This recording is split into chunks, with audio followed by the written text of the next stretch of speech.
Hello friends, I will now discuss question number 10 of the topic structure of the atom. ये काफी important question है और इस question में हम आइसोटोप्स की मदद से average atomic mass of an element निकालना सीखेंगे। पहले मैं आपको डिटेल डेरिवेशन के साथ आंसर निकालूंगा और फिर मैं लास्ट में आपको एक डायरेक्ट फॉर्मूला बताऊंगा जिसको आप अप्लाई करके आंसर निकाल सकते हैं।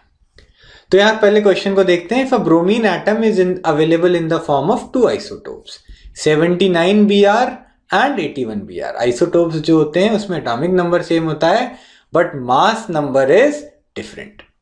तो ब्रोमीन का जो कोई भी सैंपल लेंगे आप, उसमें से 49.7% एटम्स जो होंगे उनका एटॉमिक मास होगा 79U और 50.3% एटम्स जो होंगे उनका मास होगा 81U।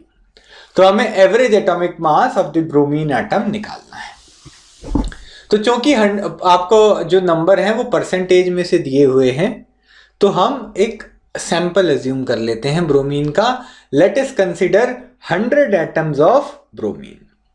तो अगर आप 100 एटम्स ऑफ ब्रोमीन लेंगे तो उसमें से 49.7% एटम्स ब्रोमीन 79 के होंगे और 50.3% एटम्स 81 Br के होंगे।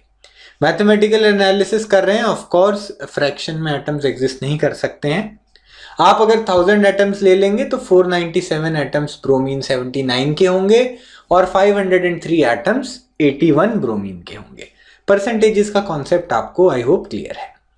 तो हमने टोटल नंबर ऑफ एटम्स लिए हैं 100। इसमें से ब्रोमीन 79 का मास कितना होगा? एटम्स हैं 49.7 और एक एटम का मास है 79। तो टोटल कंट्रीब्यूशन हो जाएगा 49.7 इंटू 79। सिमिलरली 81 Br एटम्स का मास कितना होगा? उसके एटम्स हैं 50.3 और हर एटम का मास है 81। तो टोटल मास हो जाएगा 50.3 इंटू 81। तो यहां से पूरे सैंपल का मास आया 49.7 इंटू 79 प्लस 50.3 इंटू 81। तो आपका जो 100 एटम्स का सैंपल था उसमें दोनों आइसोटोप्स के मास का कंट्रीब्यूशन मैंने लिख लिया है। यहां से हम एवरेज मास निकाल सकते हैं, total mass divided by total number of atoms. Percentages और एवरेजेस निकालनी आपको मैथ्स में आती हैं। यहां से हमारा आंसर आ जाएगा 80.006। आप ये सारी कैलकुलेशंस करके चेक कर सकते हैं। यहां से हमें पता चला कि ब्रोमीन का एवरेज एटॉमिक मास होता है 80.006U। तो यहां से हमने आंसर तो निकाल लिया है। अब मैं आपको एक डायरेक्ट फॉर्मूला बता देता हूं।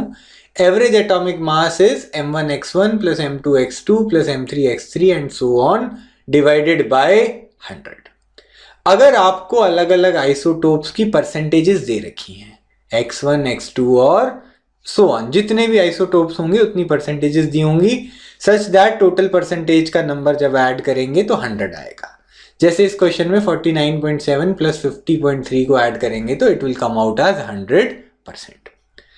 तो आप हर आइसोटोप के मास को उसकी परसेंटेज से मल्टीप्लाई कर देंगे, दूसरे आइसोटोप के मास को उसकी परसेंटेज से मल्टीप्लाई कर देंगे and so on divided by 100। तो जो नंबर आएगा that will be the average atomic mass. For example इस क्वेश्चन को हम डायरेक्टली कर सकते थे। मास यहाँ पे 79 दिया हुआ है, परसेंटेज 49.7 है, तो एवरेज मास ऑफ ब्रोमीन आ जाएगा 79 इंटू m1 इंटू 49.7, ये x1 की वैल्यू दी हुई है पहले वाले की परसेंटेज, प्लस m2 यानी कि दूसरे आइसोटोप का मास विच इज 81 इंटू x2 दूसरे आइसोटोप की परसेंटेज विच वाज 50.3। दो ही आइसोटोप्स दिए हैं तो m1x1 plus m2x2 divided by 100। तो ये हम डायरेक्टली पुट कर सकते थे जिससे हमारा आंसर 80.006U आ जाता। So this is the required discussion. If you have found this video useful, do like it and share it with your friends. Do not forget to subscribe to our channel. Thank you so much for watching this video.